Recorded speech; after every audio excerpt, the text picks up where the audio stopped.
परिचय। वृत्त ज्यामिति के क्षेत्र में एक महत्वपूर्ण आकार है।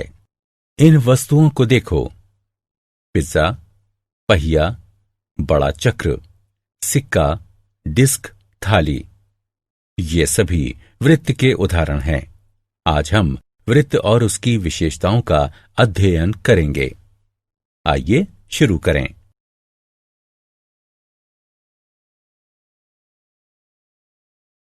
उद्देश्य। इस पाठ के अंत में आप निम्न करने में सक्षम हो जाएंगे: वृत्त के केंद्र और त्रिज्या को परिभाषित करना, वृत्त के अभियंतर और बहिर्भाग को जानना, वृत्त की जीवा और व्यास को जानना, दीर्घ चाप और लघु चाप का वर्णन करना, वृत्त की परिधि को परिभाषित करना, वृत्तखंड और त्रिज्यखंड में विभेद करना, जीवा द्वारा एक बिंदु पर अंतरित कोण का वर्णन करना, केंद्र से जीवा पर लंब खींचना, बराबर जीवाओं और केंद्र से उनकी दूरी को समझना, वृत्त के चाप द्वारा अंतरित कोण का वर्णन करना, चक्रीय चतुर्भुज का वर्णन करना। परिभाषा। इस वृत्त को देखिए। अब वृत्त में इस बिंदु को देखिए। यह एक निश्चित बिंदु है और इसे वृत्त का केंद्र कहते हैं। इस बिंदु से हम त्रिज्या बना सकते हैं। वृत्त के केंद्र को वृत्त के किसी बिंदु से मिलाने वाली रेखा वृत्त की त्रिज्या होती है। इस आकृति में OP त्रिज्या है। अब इस घड़ी को देखिए। यह आकार में गोल है, या हम कह सकते हैं कि यह आकार में वृत्ताकार है।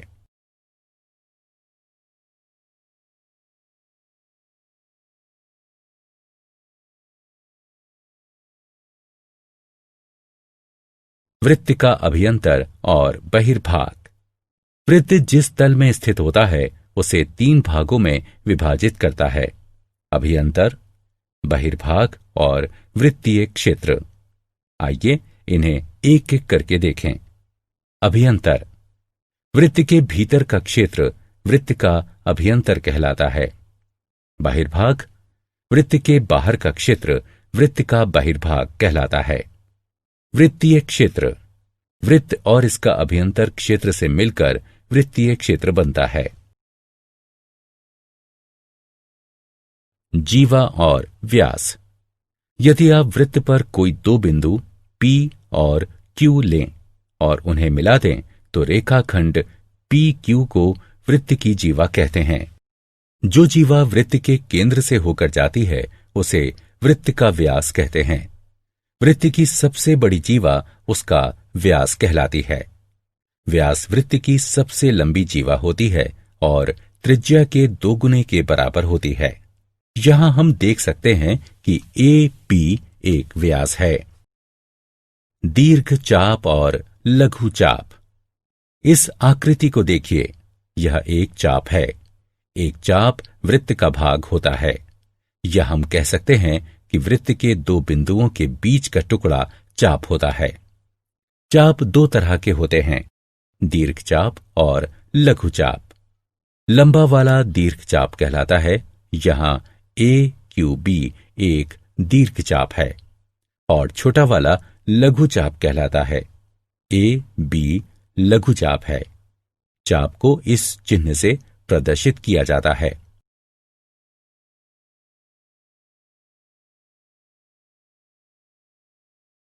परिधि, त्रिज्यखंड और वृत्तखंड। किसी वृत्त की परिधि उसकी बाह्य भाग की कुल दूरी होती है। इसे वृत्त का परिमाप कहा जा सकता है। वृत्त के 2 मुख्य खंड होते हैं: पिज्जा खंड और वो खंड जो किसी जीवा से बना हो। पिज्जा खंड को वृत्तखंड कहते हैं और जीवा द्वारा बने हुए वृत्त के खंड को वृत्तखंड कहते हैं। त्रिज्यखंड 2 प्रकार के होते हैं: लघु त्रिज्यखंड और दीर्घ त्रिज्यखंड।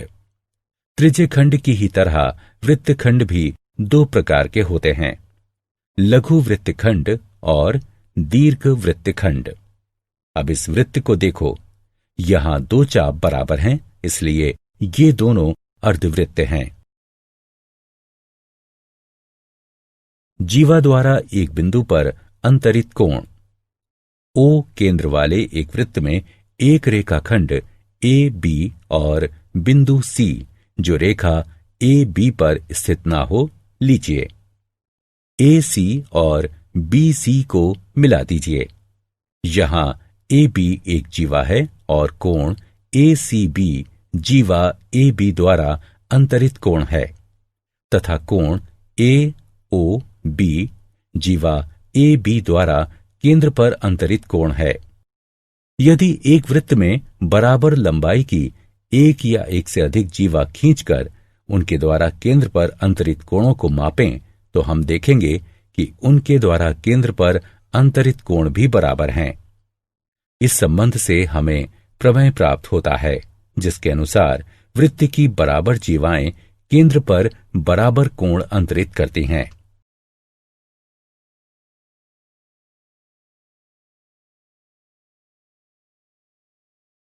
प्रमेय। आइए इस प्रमेय को सिद्ध करें। दिया है एक वृत्त जिसका केंद्र O है, इसकी दो बराबर जीवाएं PQ और RS हैं। सिद्ध करना है कोण POQ बराबर कोण ROS के। उपपत्ति त्रिभुज POQ और ROS में OP बराबर OR क्योंकि ये दोनों वृत्त की त्रिज्याएं हैं। OQ बराबर OS ये भी वृत्त की त्रिज्याएं हैं। PQ बराबर RS दिया है। अतः SSS सर्वांग समता नियम के अनुसार त्रिभुज POQ त्रिभुज ROS के सर्वांग सम है। यह प्रदान करता है कोण POQ बराबर कोण ROS। क्योंकि सर्वांग सम त्रिभुजों के संगत भाग सर्वांग सम होते हैं। अगला प्रमेय उपरोक्त प्रमेय का विलोम है। इसके अनुसार यदि जीवाओं द्वारा वृत्त के केंद्र पर अंतरित कोण बराबर हो तो जीवाएं भी बराबर होंगी। प्रमेय। आइए अब विलोम को सिद्ध करें। दिया है एक वृत्त जिसका केंद्र O है, इसके दो बराबर कोण POQ और कोण ROS हैं। सिद्ध करना है PQ बराबर RS। उपपत्ति त्रिभुज POQ और ROS में OP बराबर OR क्योंकि ये दोनों वृत्त की त्रिज्याएं हैं। OQ बराबर OS ये भी वृत्त की त्रिज्याएं हैं। कोण POQ बराबर कोण ROS दिया है। इसलिए SAS सर्वांग समता नियम के अनुसार त्रिभुज POQ त्रिभुज ROS के सर्वांग सम है। यह प्रदान करता है PQ बराबर RS क्योंकि सर्वांग सम त्रिभुजों के संगत भाग सर्वांग सम होते हैं। केंद्र से जीवा पर लंब। अगला प्रमेय बताता है कि एक वृत्त के केंद्र से जीवा पर डाला गया लंब जीवा को समद्विविभाजित करता है। इसका विलोम है एक वृत्त के केंद्र से जीवा को समद्विविभाजित करने के लिए खींची गई रेखा जीवा पर लंब होती है। आइए इसे सिद्ध करते हैं। कल्पना कीजिए कि PQ एक वृत्त की जीवा है जिसका केंद्र O है और O M के मध्य बिंदु से मिला हुआ है।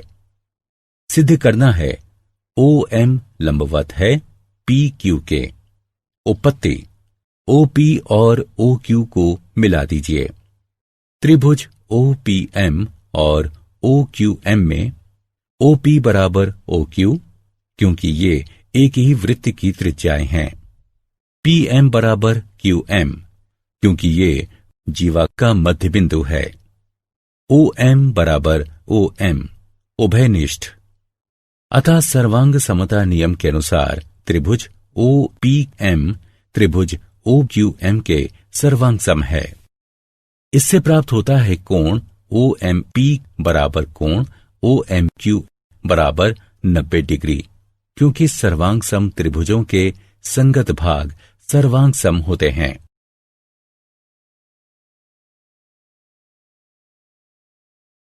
प्रमेय। यदि हमारे पास 3 असरेखी बिंदु हैं, तो इस प्रमेय के अनुसार 3 दिए हुए असरेखी बिंदुओं से होकर जाने वाला एक और केवल एक वृत्त है। रेखा पर लंब। यदि हम पी क्यू और इसके बाहर एक बिंदु आर लेते हैं, हम जानते हैं कि रेखा पर अपरिमित संख्या में बिंदु जैसे P1, P2, M, P3 और P4 होते हैं। इन बिंदुओं को बिंदु R से मिला दीजिए। हम देख सकते हैं कि RM PQ पर लंबवत है, फिर PQ की R से दूरी RM है। या हम कह सकते हैं कि किसी बिंदु से किसी रेखा तक की लंबवत दूरी रेखा से बिंदु की दूरी के बराबर होती है। समान जीवाएं और उनकी केंद्र से दूरियां। प्रमेय। वृत्त की समान जीवाएं केंद्र से समान दूरी पर होती हैं। आइए इसको सिद्ध करें। एक वृत्त की कल्पना करें जिसका केंद्र O है। इसकी समान लंबाई की 2 जीवाएं AB और CD हैं। अब केंद्र से AB और CD लंब खींचिए जो उन्हें L और M पर प्रतिच्छेद करता है। अतः हमें सिद्ध करना है कि OL बराबर OM, OB और OD को मिला दीजिए। हम जानते हैं कि AB बराबर CD जो कि दिया है। BL बराबर AB बटे 2। केंद्र द्वारा किसी जीवा पर खींचा गया लंब उसे समद्विभाजित करता है। इसी प्रकार DM बराबर DC बटे 2। अतः BL बराबर DM। त्रिभुज OBL और ODM की कल्पना कीजिए। OB बराबर OD। ये समान वृत्त की त्रिज्याएं हैं। BL और DM सिद्ध हैं। कोण OLB बराबर कोण OMD बराबर 90 डिग्री जो कि दिया है। इसलिए सर्वांग समता के नियम SSA द्वारा त्रिभुज OBL त्रिभुज ODM के सर्वांग सम है। ये इंगित करता है OL बराबर OM। सर्वांग सम त्रिभुजों के संगत भाग CPCT। अतः एक वृत्त की समान जीवाएं केंद्र से समान दूरी पर होती हैं। इस प्रमेय का विलोम कहता है कि एक वृत्त के केंद्र से समान दूरी पर स्थित जीवाओं की लंबाई बराबर होती है। एक वृत्त के चाप द्वारा अंतरित कोण के परिणाम और प्रमेय। एक वृत्त की जीवा और चाप के बीच निम्नलिखित संबंध होता है। यदि वृत्त की 2 जीवाएं बराबर हैं तो उनके संगत चाप सर्वांग सम होंगे। विलोमतः यदि 2 चाप बराबर हों तो उनकी संगत जीवाएं बराबर होती हैं। दूसरा परिणाम यह बताता है कि एक वृत्त के सर्वांग सम चाप यानी समाप चाप केंद्र पर बराबर कोण अंतरित करते हैं। इसका अर्थ है कि एक वृत्त की जीवा द्वारा केंद्र पर अंतरित कोण उस जीवा के संगत चाप द्वारा केंद्र पर अंतरित कोण के बराबर होता है। एक चाप द्वारा वृत्त के केंद्र पर अंतरित कोण और वृत्त के एक बिंदु के बीच संबंध। वो केंद्र वाला एक वृत्त खींचिए। कल्पना कीजिए कि PAQ एक चाप है और P वृत्त का कोई बिंदु है। यदि हम केंद्रीय कोण POQ और चाप द्वारा वृत्त के शेष भाग पर बनाया गया कोण PBQ मापें तो हम देखते हैं कि कोण POQ बराबर 2 कोण PBQ। इस गतिविधि से हमें प्रमेय प्राप्त हुआ। प्रमेय। किसी चाप द्वारा केंद्र पर अंतरित कोण वृत्त के शेष भाग के किसी बिंदु पर अंतरित कोण का दुगना होता है। आइए इसे सिद्ध करते हैं। दिया है O केंद्र वाले वृत्त का चाप AB केंद्र पर कोण AOB अंतरित करता है और शेष भाग के बिंदु P पर कोण APB अंतरित करता है। कोण AOB बराबर 2 कोण APB सिद्ध करने के लिए दिए गए समीकरण में स्पष्टता हमारे पास 3 स्थितियां हैं। स्थिति 1, AB एक लघुचाप है। स्थिति 2, AB एक अर्धवृत्त है। स्थिति 3, AB एक दीर्घचाप है। रचना, PO को मिलाइए और इसे बिंदु Q तक बढ़ाइए। उपपत्ति, याद कीजिए कि एक त्रिभुज का बहिष्कोण उसके 2 संगत सम्मुख अंतः कोणों के योग के बराबर होता है। अतः हमारे पास है कोण QOB बराबर है कोण OPB जमा PBO के। समीकरण 1 त्रिभुज OPB को ध्यान में रखते हुए कोण AOQ बराबर है कोण APO जमा PAO के।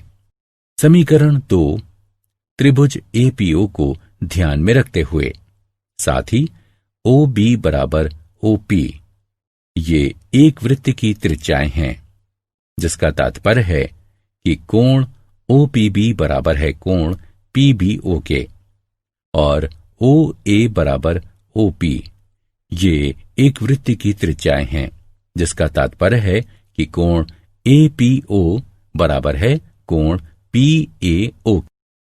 इस प्रकार समीकरण 1 और समीकरण 2 को कम करने पर कोण QOB बराबर है 2 कोण OPB। समीकरण 3 कोण AOQ बराबर है 2 कोण APO। समीकरण 4 समीकरण 3 और 4 को जोड़ने पर हमें प्राप्त होता है कोण AOQ जमा कोण QOB बराबर है 2 कोण APO जमा कोण OPB, जिसका तात्पर्य है कि कोण AOB बराबर 2 कोण APB। स्थिति 3 के अनुसार प्रतिवती कोण AOB बराबर है 2 कोण APB। इस प्रकार यह सिद्ध हुआ। अर्धवृत्त का कोण। प्रमेय, अर्धवृत्त का कोण समकोण होता है। मान लीजिए O केंद्र का एक वृत्त है। एक अर्धवृत्त PAQ और इसके चिन्हित कोण PBQ की कल्पना कीजिए। 2 कोण PBQ बराबर कोण POQ, क्योंकि हम जानते हैं कि एक वृत्त की जीवा द्वारा केंद्र पर अंतरित कोण उस जीवा के संगत चाप द्वारा केंद्र पर अंतरित कोण के बराबर होता है। लेकिन कोण POQ बराबर 180 डिग्री, क्योंकि PQ वृत्त का व्यास है। 2 कोण PBQ बराबर 180 डिग्री, कोण PBQ बराबर 90 डिग्री। समान वृत्तखंड के कोण। प्रमेय, वृत्त के एक वृत्तखंड के कोण बराबर होते हैं। दिया है O केंद्र वाला एक वृत्त और जीवा PQ या चाप POQ से एक ही वृत्तखंड में अंतरित कोण PRQ और कोण PSQ। सिद्ध करना है कोण PRQ बराबर कोण PSQ। रचना, OP और OQ को मिलाइए। उपपत्ति, चूंकि वृत्त की जीवा द्वारा केंद्र पर अंतरित कोण उस जीवा के संगत चाप द्वारा केंद्र पर अंतरित कोण के बराबर होता है, इसलिए हमारे पास है कोण POQ बराबर 2 कोण PRQ। इसे 1 के रूप में चिन्हित कीजिए और कोण POQ बराबर 2 कोण PSQ। इसे 2 के रूप में चिन्हित कीजिए।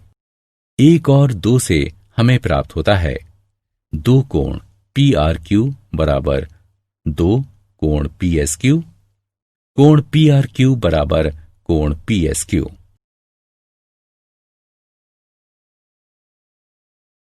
चक्रीय चतुर्भुज। यदि किसी चतुर्भुज के चारों शीर्षों से होकर जाने वाला एक वृत्त हो तो उसे चक्रीय चतुर्भुज कहते हैं। इस आकृति में PQRS एक चक्रीय चतुर्भुज है। प्रमेय: चक्रीय चतुर्भुज के सम्मुख कोणों के प्रत्येक युग्म का योग 180 डिग्री होता है। दिया है एक चक्रीय चतुर्भुज ABCD। सिद्ध करना है कोण BAD जमा कोण BCD बराबर कोण ABC जमा कोण ADC बराबर 180 डिग्री। रचना: AC और DB खींचिए। उपपत्ति: कोण ACB बराबर कोण ADB और कोण BAC बराबर कोण BDC। क्योंकि ये एक ही वृत्तखंड के कोण हैं, इसलिए कोण ACB जमा कोण BAC बराबर कोण ADB जमा कोण BDC बराबर कोण ADC। कोण ABC को दोनों सिरों पर जोड़ने से हमें प्राप्त होता है कोण ACB जमा कोण BAC जमा कोण ABC बराबर कोण ADC जमा कोण ABC।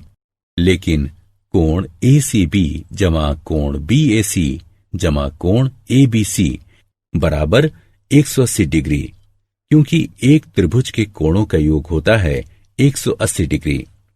इसलिए कोण ADC जमा कोण ABC बराबर 180 डिग्री। इसलिए कोण BAD जमा कोण BCD बराबर 360 डिग्री घटा कोण ADC जमा कोण ABC बराबर 180 डिग्री। इस प्रकार यह सिद्ध हुआ। इस प्रमेय का विलोम भी सत्य है, जिसके अनुसार यदि किसी चतुर्भुज के सम्मुख कोणों के एक युग्म का योग 180 डिग्री हो तो चतुर्भुज चक्रीय होता है। क्या आप जानते हैं, वृत्त केवल एक पक्षीय आकार वाला क्षेत्र होता है। एक सीधी रेखा अपरिमित क्षेत्र वाला एक वृत्त होती है। वृत्त में कोई कोण नहीं होता। एक वृत्त में सममिति रेखाओं की अपरिमित संख्या होती है। सारांश: आइए हमने जो कुछ सीखा है उसे संक्षेप में दोहराएं। एक वृत्त किसी तल के उन सभी बिंदुओं का समूह होता है जो तल के एक स्थिर बिंदु से समान दूरी पर हों। एक वृत्त की बराबर जीवाएं केंद्र पर बराबर कोण अंतरित करती हैं। यदि किसी वृत्त की दो जीवाएं केंद्र पर बराबर कोण अंतरित करें तो जीवाएं बराबर होती हैं। किसी वृत्त के केंद्र से किसी जीवा पर डाला गया लंब उसे समद्विभाजित करता है। केंद्र से होकर जाने वाली और किसी जीवा को समद्विभाजित करने वाली रेखा जीवा पर लंब होती है। एक वृत्त के केंद्र से समान दूरी पर स्थित जीवाएं बराबर होती हैं। एक वृत्त के केंद्र से समान दूरी पर स्थित चाप बराबर होते हैं। 3 असरेखीय बिंदुओं से जाने वाला एक और केवल एक वृत्त होता है। किसी वृत्त के सर्वांग समचाप केंद्र पर बराबर कोण अंतरित करते हैं। किसी चाप द्वारा केंद्र पर अंतरित कोण उसके द्वारा वृत्त के शेष भाग के किसी बिंदु पर अंतरित कोण का दुगना होता है। एक वृत्तखंड में बने कोण बराबर होते हैं। अर्धवृत्त का कोण समकोण होता है। चक्रीय चतुर्भुज के सम्मुख कोणों के प्रत्येक युग्म का योग 180 डिग्री होता है। यदि किसी चतुर्भुज के सम्मुख कोणों के किसी एक युग्म का योग 180 डिग्री हो तो चतुर्भुज चक्रीय होता है।